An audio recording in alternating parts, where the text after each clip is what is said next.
있거든요. 근데 이제 이런 간담회를 많이 오시거나 조금만 관심 가지시면은 되게 어렵지는 않아요, 사실. 왜냐하면 해마다 사정관으로 대학에서 아이들을 뽑게 되는 게 10만 명이거든요.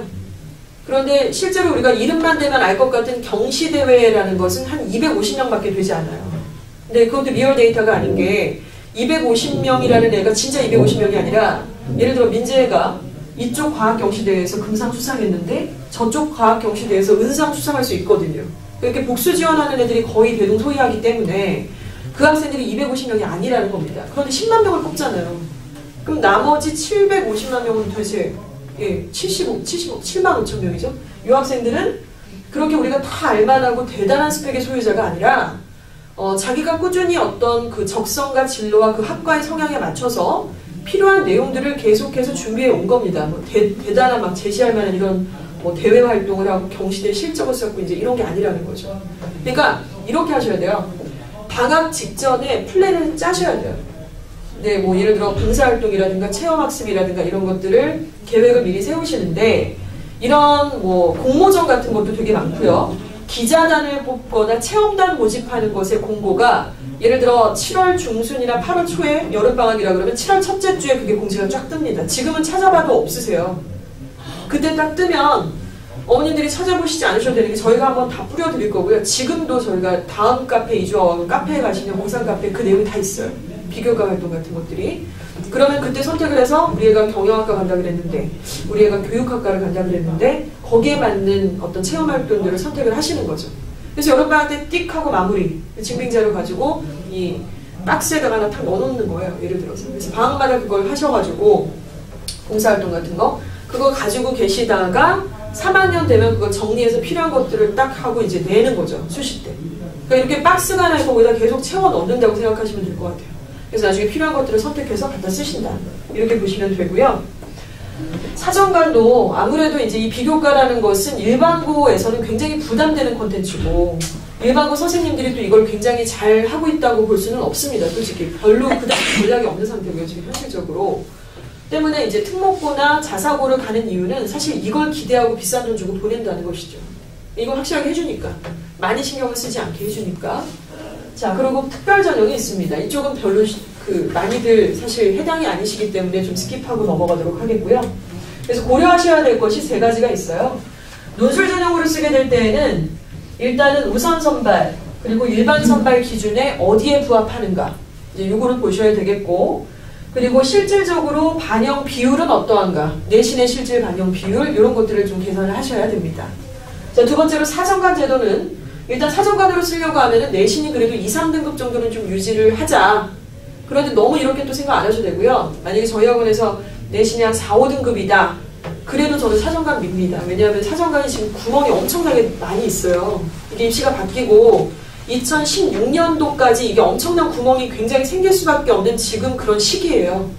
2016년도는 어떤 시기냐면 지금 내신의 산출 기준은 상대평가로 하거든요. 우리 학생들이.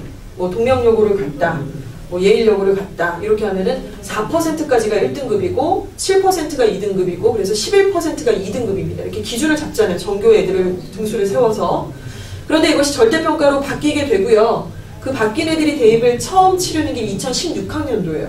그러니까 굉장히 이게 소용돌이 속에 있는 가운데 입사제라고 하는 이 전형 자체는 지금 자리를 잡고 있는 전형은 아니거든요. 그렇기 때문에 사실은 내신이 한 4, 5등급 이하라 할지라도 사정관을 꾸준히 잘 준비한 학생은 분명히 좋은 결과가 있을 수 있다는 겁니다. 그런 사례들이 지금 많이 나오고 있는 상태고요.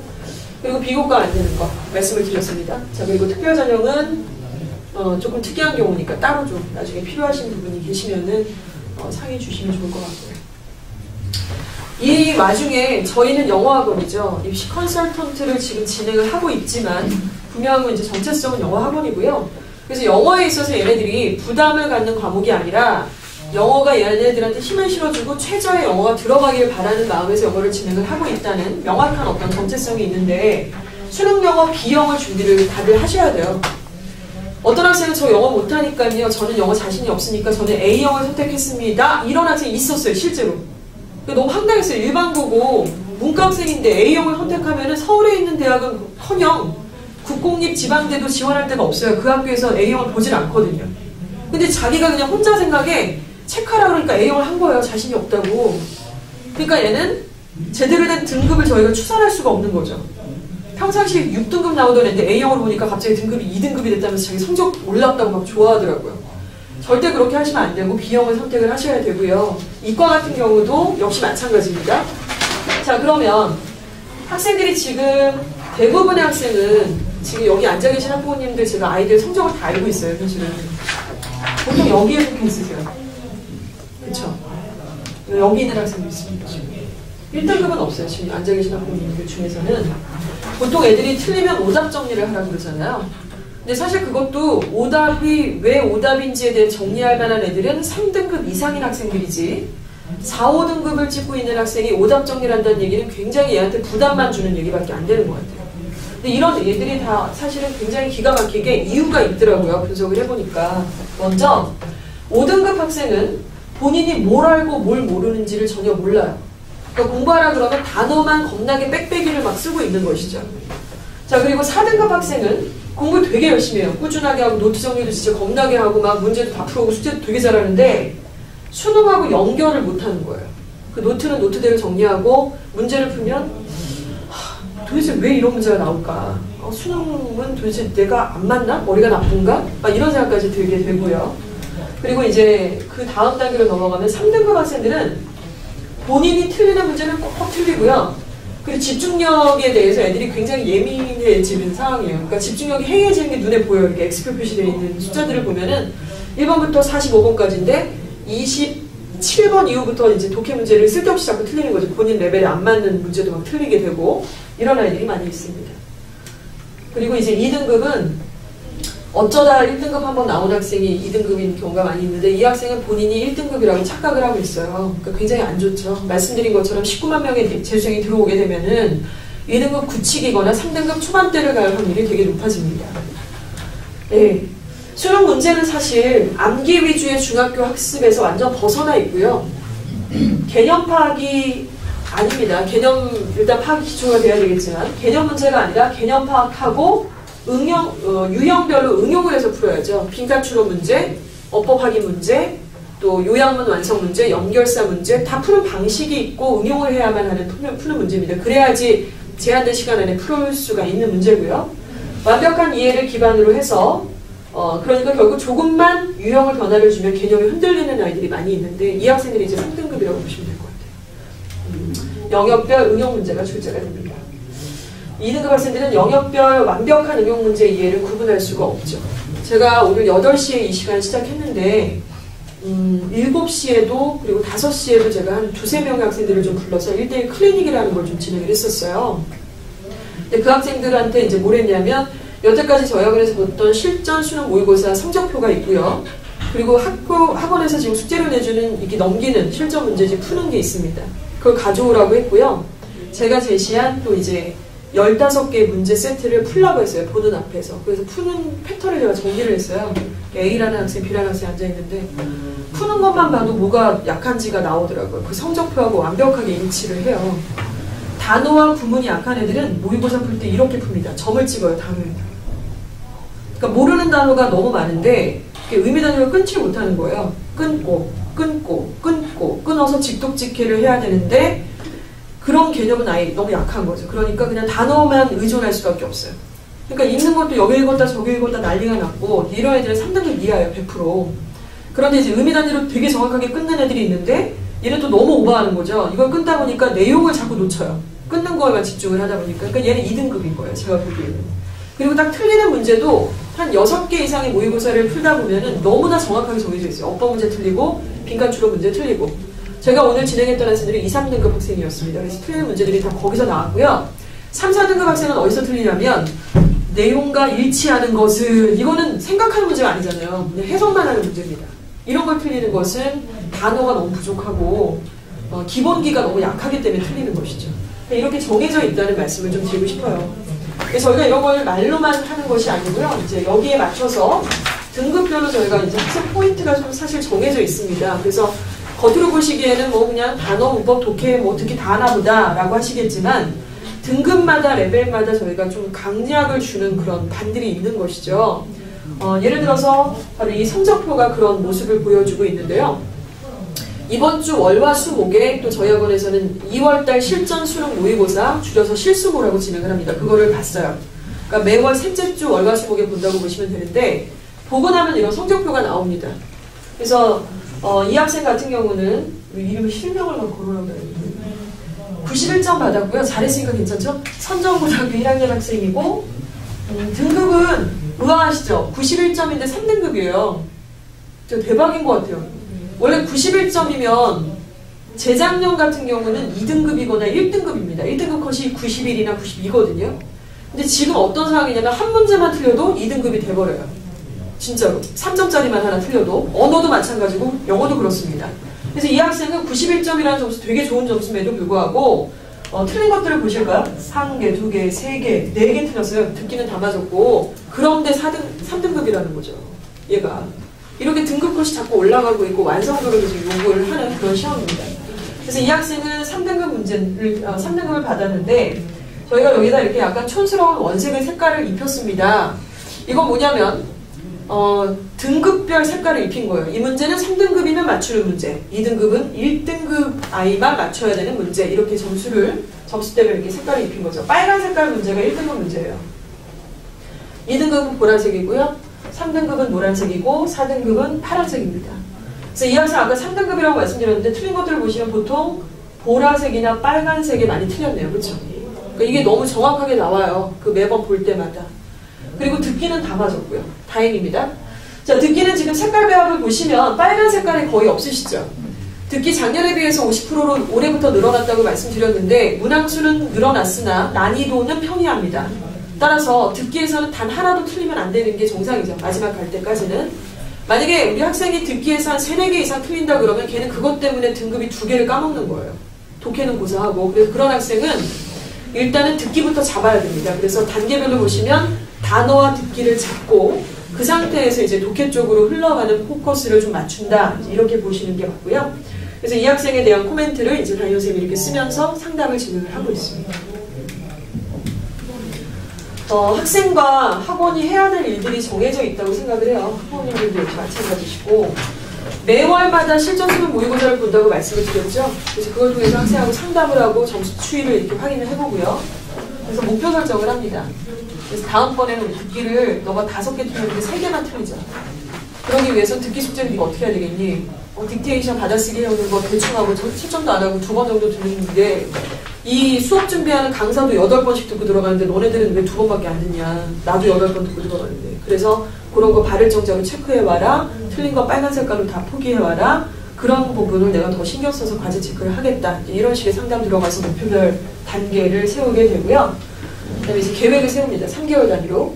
왜 3개월이냐면 3월, 6월, 9월, 10월이 모의평가를 보는 달이에요. 3월달 안 보는 학교들이 훨씬 많지만 아무튼 그 기준 삼아서 이렇게 이제 계획을 세운다고 보시면 되고요. 이제 대망의 6월, 11월 모평이 전국연합 모평이 오게 되면 굉장히 중요한 시험입니다. 그 시험 성적을 보고 학습 분석을 하고 대입 상담을 하게 돼요. 대학 입학 상담 카드가 있어요. 저희가 학생이 어디를 가고 싶다고 얘기를 하면은 그 학생의 성적표도 제출을 해야 되고요. 거기에 맞춰서 너는 못 간다.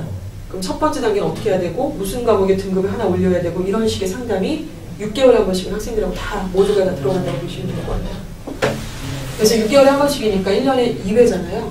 이걸 통해서 현실 파악하고 학습도 파악을 해서 그 다음 목표를 다시 설정을 해야 되겠죠. 이렇게 리뷰를 하고 목표를 세우고 리뷰를 하고 목표를 세우는 입시 전략이 굉장히 좀 필요하다는 말씀을 드리고 싶습니다. 네. 이런 부분이죠. 그래서 성적 분석하고 전형 분석하고 나만의 학습법을 이제 세워야 되는데 나만의 학습법에는 선택 과목 2과목 선택을 또 암암리에 해 놓으셔야 되고요. 그 다음에 수시 전략에서 한 가지 논술 전형 말고요. 다른 전형 필요하신 다른 거 할 게 없잖아요. 입사제밖에. 그러니까 입사제 반드시 준비하셔야 됩니다. 그리고 학습 플래너라고 하는 거는 아이들이 계획을 기가 막히게 잘 세워서 공부하는 아이들도 있지만 대부분 계획 세우는 것은 굳이 내가 해야 되나? 이런 애들이 더 많은 것 같아요. 특히 남학생은 아예 안 하려고 하고 해오라고 그러면 진짜 발가락으로 쓴 건지 손가락으로 쓴 건지 모를 정도로 막 엉망으로 해오는 아이들도 있는데 학원에서 플래너를 진행을 하고 있어요. 사실은. 근데 모두에게 다 기회를 주지는 않고요. 진짜 할만한 아이들하고만 진행을 합니다. 신청자를 받고 그러니까 단임별 한 10명 정도 맥시멈으로 관리를 하는 거죠. 이거를 다 할 수는 없기 때문에 학원에서도 플래너 양식도 만들어서 그 책을 만들었어요. 그래서 제출하기도 하고 이렇게 합니다. 객관적 상담 이런 것들을 진행을 하죠. 사실 학습 플래너는 굉장히 필수적이고요. 혹시 자녀분이 플래너를 그래도 곧잘 좀 나름대로 하고 있는 것 같다 이런 분 잠깐 손 좀 들어주시겠어요? 연락이 안 하나요?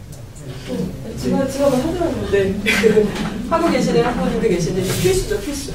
너무 필수입니다. 왜냐하면 이제 전체적으로 얘기를 들어보시니까 어떠세요? 내신도 해야 되고요. 수능도 해야 되고요. 비교과도 해야 되네요. 그쵸? 그리고 뭐 말이 단순해서 내신이고 수능이지 과목이 또 많잖아요. 물론 예전만큼은 아니지만 이렇게 과목별로 시기별로 하려면 가용 시간은 사실 딱 정해져 있는 거고 그 안에서 뭔가 우선순위를 정하고 했는지 안 했는지를 리뷰하려면 기록이 필요한데 간과할 수가 없다는 것입니다. 그래서 좋아하든 싫어하든 사실 굉장히 해야 된다고 필요하다고 생각하고 성공사례 99%는 분명히 하고 있습니다. 그래서 제가 되게 놀랬던 게 그리고 성공사례 99%는요 고1 때 학습 로드맵을 설정을 했어요. 그래서 3월부터 12월까지 어떤 걸 어떻게 하겠다라는 예를 들어 아까 말씀드린 7월 첫째 주에는 비교과를 선택한다. 8월 달에는 액션이 들어간다. 뭐 이런 것들이죠. 로드맵 없이 가면 7월 초에 그걸 어떻게 합니까 우리가. 준비도 안 돼 있는데 그렇죠. 그리고 고2 여름방학 때부터는 전형을 선택을 반드시 하셔야 됩니다. 그리고 2과목 선택도 반드시 이때는 하셔야 되고요. 대부분 안 하세요. 그래서 우리가 서부학번이 지금 4년째인 거예요. 이게 안 되고 준비가 안 돼 있으니까. 이런 부분들을 보여드리고 또 이제 이번에 저희가 진행을 하게 되는 게 아이들한테 이제 이거를 다 거의 다 나눠줬었어요. 그래서 1월부터 12월까지의 1년의 로드맵인 거죠. 고1, 고2 학생의. 그래서 예를 들어 지금 이제 2월 말인데 뭐 1학년 학생 같은 경우니까 지금 국영수 수능 적응 훈련하는 학생들. 3월부터는 배치고사 이제 고등학교 올라가면 보니까 배치고사 준비하고 또 이때는 탐구 영역 2과목 선택해서 단권화 작업을 하기 시작하는 건 2학년에 해당되는 내용입니다. 이렇게 해서 이제 이런 것들을 참고로 줬어요. 그래서 뭘 해야 된다, 어느 학교를 다니든 간에 기본적으로 해야 될 것들이 있다. 그리고 아까 말씀드린 여름방학 비교과 플랜 세우고 액션하고 이런 것들을 이제 진행을 하게 되는 것입니다. 밑에는 중간고사, 기말고사, 국영수, 탐구 2과목이죠. 이 2과목 정도의 이제 그 내신 점수의 등급을 반드시 기록으로 남겨주셔야 되고요. 2학년 한 중반 정도 됐는데 점수를 엄마도 모르고 애도 모르는 경우가 상당히 많습니다. 성적표도 없다고 그러시고 왜 없냐 그랬더니 갖고 온 것 같긴 한데 다시 학교로 돌려보낸 것 같기도 하다. 근데 이러시면은 이제 전략 못 세워요. 그렇게 하면. 그리고 이제 전국야만 모의고사를 6월, 11월에 보고 3월하고 또 이제 9월에도 보는 학교들이 있습니다. 그래서 그때 과목별 등급을 정확하게 기재를 해야 돼요. 근데 저희가 대입상담 카드를 고등부 학생들하고 할 때 제일 어려운 게 뭔지 아세요? 성적표를 안 갖고 와요. 고3이 되도록 내도 안 갖고 옵니다. 그러다 막판에 계속 퇴근하면요 퇴원의 위기까지 가는 거예요. 그거를 숨기려고 하다 보니까 꽤 있어요. 죽어도 앙금 아닌 거 막 써내고 이러니까 엉뚱한 상담하고 있는 걸 서로 시간 낭비하고 있는 건데 굉장히 좋지가 않죠. 일단 기록을 하고 여기서 오는 어떤 상담이 정말 객관적인 도움이 될 수 있을 거라고 생각을 합니다. 플래너는 이제 저희가 좀 이따 보여드릴 거고요. 대학 진학을 위해서 이제 핵심 키워드를 좀 정리를 해보니까 첫 번째는 꿈이 아닌 자신의 성적에 맞는 대학이 어디인가를 반드시 체크를 하셔야 됩니다. 5, 6등급 학생이 연세대학교를 간다라고 하면은 제가 얘기를 해요. 못 간다고. 너는 열심히 해서 갈 수 있어. 이거는 말이 안 됩니다. 애한테 괜히 허무맹랑한 얘기하는 거고요. 그것 때문에 애가 모든 과목을 다 끌어안는다면 아까 말씀드린 선택과 집중을 할 수가 없고 시기가 지나게 돼서 갈 수 있는 대학은 점점 더 멀어지게 된다는 것이죠. 결국 걔가 단계만 조금 잘 잡으면 그 다음 단계로 가다 보면 연대도 갈 수 있는 거 아니겠습니까? 그래서 이런 부분이 좀 중요하고요. 1단계 높은 목표 대학의 입시 전형이 무엇인가? 본인은 5, 6등급인데 3, 4등급이 갈 수 있는 대학의 입시 전형이 뭐가 있는지를 본다는 거죠. 그리고 대학 입학을 위해서 나한테 우선순위가 무엇인가? 나는 수학은 옛날부터 굉장히 못했던 사람이니까 최저 등급을 뭘 맞출 것이며 내신도 어떤 거에 올인을 할 것이며 이런 것들을 좀 준비를 한다는 것이죠. 문과이과는 물론이고요. 그래서 첫 번째로 생각하셔야 될 것은 무조건 수능이세요.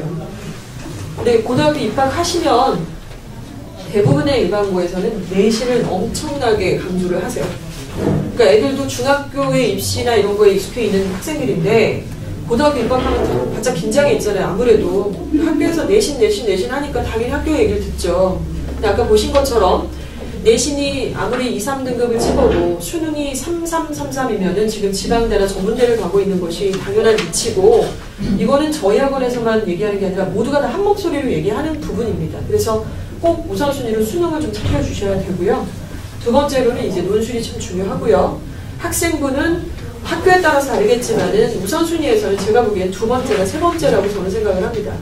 이것도 이제 이렇게 말씀드리기가 좀 어려운 게 학교마다 조금 다르고 전형마다 다르기 때문에 사실 좀 오해 소지도 있으실 것 같아요. 보시는 거는 이제 이 플래너죠. 그러니까 저희가 이제 이런 식으로 학원에서 폼을 만들어서 이제 아이들한테 줬는데, 고3반은 전체가 다 해요, 그냥. 고3반 선생님께서 이거를 저희한테 갖고 오셨고, 강남의 에스코드라는 이제 학원에서 이거를 진행을 해갖고, 이제 국영수 다 있는 학원이었는데, 이걸 선생님들이 다 연구를 하신 거예요. 국영수 다 해갖고, 이거를 한 1년 반 동안 굉장히 빡세게 굴려갖고, 굉장히 좀 여러 가지 도움을 많이 받다고 하시더라고요. 그래서 이 학생은 자기만의 플래너를 또 만들었어요. 제본을 떠가지고. 밑에 보면 성경 말씀 업부도 있고요. 자기가 썼다고, made by 뭐, 이렇게 썼습니다. 자기가 썼다고. 그리고 원스. 그래서 한 달에 첫째 주, 둘째 주, 셋째 주, 넷째 주에 뭘 할지를 전체적으로 쓰는 거죠. 국영수 탐구 두 과목까지. 그래서 대충 쓰는 거예요. 대충 이렇게 쓰고, 그 다음에는 그거를 갖다가 1년 단위로도 한번 이렇게 보게 되고요. 그리고 그거를 이제 주차별로 월화수목금토까지 이렇게 쓰게 됩니다. 그래서 얘는 자기한테 맞는 완벽한 플래너가 필요했다고 생각을 해갖고 자기가 이렇게 다 폼을 만든 거죠. 그래서 보시면 이렇게 써놨어요. 뭐 예배, 이게 뭐 수업 시간이죠. 그리고 나만의 공부, 학원 수업. 이렇게 좀 써서 이렇게 했던 건 밑줄 치고, 또 딜레이 못했던 건 밑에다가 기록을 해놓고요. 그리고 이런 부분에서 토요일은 많이 좀 배치를 하지 않았던 것은, 이 주중에 못했던 과목들을 토요일날, 일요일날 배치를 해야 되기 때문에, 얘는 지금 고3이라서 사실은 토요일까지 여유가 없어서 다 빡빡하게 이렇게 해놓긴 해놨지만은, 아무튼 이런 식으로 해서 1년 동안 진행을 했는데 성적이 되게 많이 올랐어요. 명지고등학교 다니는 학생이었고, 처음에 왔을 때 4, 5등급이었어요, 진짜. 근데 얘 정말 획기적으로 고3 1년 내에 진짜 많이 올랐어요. 그래서 영어가 2등급까지 올랐고, 동국대학교 논술 전형으로 150대 1 뚝 들어간 거예요, 진짜로. 그래서 최저 딱 2개 맞추고. 그래서 되게 바람직한 경우였고요. 추가 합격으로 합격하는 바람에 얼마나 애간장이 녹았는지 모르겠는데 정말 완전 합격했다고 얘기 들어갖고 같이 뛰고 그냥 학교에서 그랬는데, 시간대별로 이렇게 또 배치를 하는 거죠. 이거는 분명히 얘가 만든 거기 때문에 저희가 이렇게 지원한 것도 아니고요. 예. 그리고 이제 지금 보시는 마지막 페이지입니다. 지금 학생별로 저희가 신입생 집중 카드를 지금 이렇게 보여드렸는데요.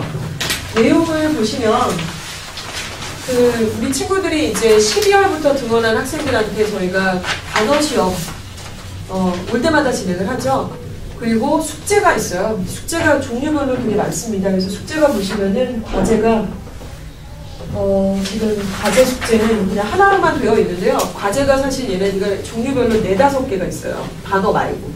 그래서 뭐, 수업 나가는 교재 숙제, 본인 개별로 해오는 숙제들, 또 듣기 숙제들, 이런 것까지 합쳐가지고, 또 노트 필기 정리해오는 숙제들, 이렇게 해서 4가지 정도가 숙제 매뉴얼인데, 그거를 성실하게 80% 이수를 했다 그러면 저희가 상중하, 이렇게 상이라고 표시를 했고요. 한 50%다 그러면 중이라고 한 거고, 그 밑에면 이제 하라고 보시면 될 것 같습니다. 그리고 이제 복습 테스트가 뭐냐면요. 저희가 일주일에 학원 2번 오잖아요, 우리 아이들이. 그러면 하루는 예를 들어 구문과 어법, 하루는 독해, 이런 식으로 시작을 하거든요. 그러면은 구문어법 오늘 예를 들어 관계대명사를 배웠다 그러면 다음 주 금요일 날 관계대명사에 대한 복습 테스트를 봅니다.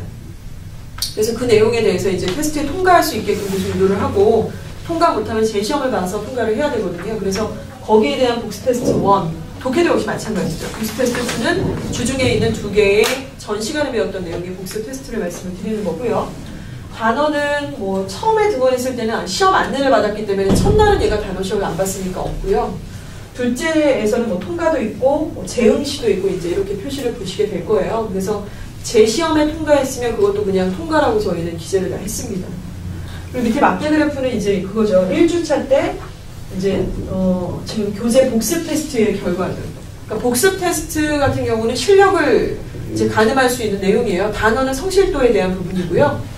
둘째 주에도 이제 100점 만점에 어떻게 되고 있는지 이렇게 숫자 그래프를 보시고 있고, 여기는 왜 없냐면 이날이 이제 실전 수능 모의고사 봤던 날이라서 복습 테스트가 그럴 때는 없습니다. 단원 테스트도 없고요. 그래서 막대 그래프가 없는, 이렇게 보시면 되고, 담임 선생님의 코멘트, 그리고 관리팀, 저기 단원 테스트룸에서 조교들의 어떤 그 코멘트, 그리고 이제 이 폼이 어떤 식으로 구성되어 있는지 마지막 폼에 이렇게 구성이 되어 있습니다. 그래서 1, 2, 3, 4주, 그리고 8주 정도를 저희가 집중관리를 하고, 신입생 집중관리 대상자에서 이제 벗어나서 일반 이제 집중관리 대상자가 돼서 담임 선생님들 이제 개별적으로 실수모 상담, 그리고 대입 상담 카드, 이런 식으로 이제 진행이 된다고 보시면 될 것 같아요.